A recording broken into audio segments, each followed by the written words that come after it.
This channel does not promote or promotion any illegal activities. All content provided by this channel is meant only for educational purpose only.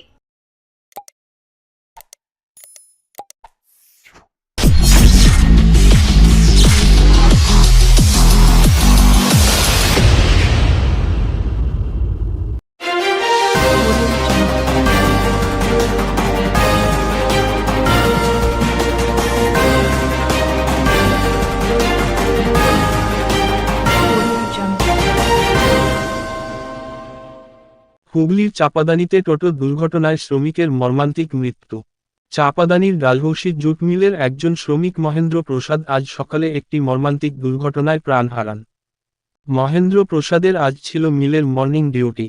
প্রতিদিনের মতোই সকালে কাজে যোগ দিতে তিনি মিলের দিকে যাচ্ছিলেন। মিল গেটের সামনে পৌঁছাতেই একটি মালবাহী টোটো তাকে ধাক্কা মারে।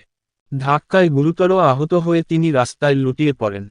স্থানীয় লোকজন ও সহকর্মীরা ছুটে এসে তাকে উদ্ধার করে দ্রুত হাসপাতালে নিয়ে গেলে চিকিৎসকেরা তাকে মৃত বলে ঘোষণা করেন। এই দুর্ঘটনার খবর ছড়িয়ে পড়তেই মহেন্দ্র প্রসাদের সহকর্মী ও অন্যান্য শ্রমিকেরা ভীষণভাবে মর্মাহত ও ক্ষুব্ধ হয়ে ওঠে। গোটা এলাকায় চাঞ্চল্য ছড়িয়ে পড়ে। শ্রমিক মহলে নেমে আসে শোকের ছায়া। মহেন্দ্র প্রসাদের মৃত্যুতে এলাকাবাসী ও মিলের অন্যান্য শ্রমিকেরা শোকাহত। এদিকে দুর্ঘটনার খবর পেয়ে চাপাদানি পুলিশ অবিলম্বে ঘটনাস্থলে পৌঁছায়। টোটো ও তার চালককে আটক করা হয়।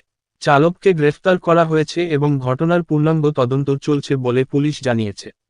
এই মর্মান্তিক দুর্ঘটনা এলাকায় শ্রমিকদের নিরাপত্তা নিয়ে প্রশ্ন তুলে দিয়েছে। আমার ডিউটি ছিল মর্নিং ডিউটি। আচ্ছা, আমি গেলাম, 10 মিনিট বাকি ছিল। ওই গেট দিকে আমাকে দেওয়ান ফোন করলো, আর কিছু ওয়ার্কাররা বললো কি আপনার হরেন্দ্র বলে একটা বন্ধু আছে ডিপার্টমেন্টে, ওটা অ্যাক্সিডেন্ট টোটোওয়ালা মেরে দিয়েছে, উনি সঙ্গে সঙ্গে স্পিড করে দিয়ে গেছেন। কোন মিল? ড্রসি মিল। ড্রসি মিল থেকে হয়েছে। আর তারপরে আমি 6টার সময় সব আমার ডিপার্টমেন্টে, স্প্রিং ডিপার্টমেন্টে সব ছেলেরা শুনেছে। ও পুরো ডিপার্টমেন্ট সব ছেলেরা এখানের মধ্যে গেল, দেখলো কি হ্যাঁ কতটা শেষাজি আছে, ও 100% মারা গেছে, আর মাথা দিকে রক্ত বেরোচ্ছে। ওই রকম ঘুমিয়ে কাজ করতো স্প্রিং ডিপার্টে।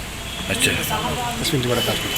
গেটের সামনে হয়েছে, মিলে একদম মিলে গেটের সামনে হয়েছে। সব স্টাফগুলো আমার এসেছিল। আমাদের পোস্ট ম্যানেজার এম সিং, উনি এসে ট্রিটমেন্টটা দেখলো, আর দেখে রিপোর্ট লিখিয়ে তারপরে গেল।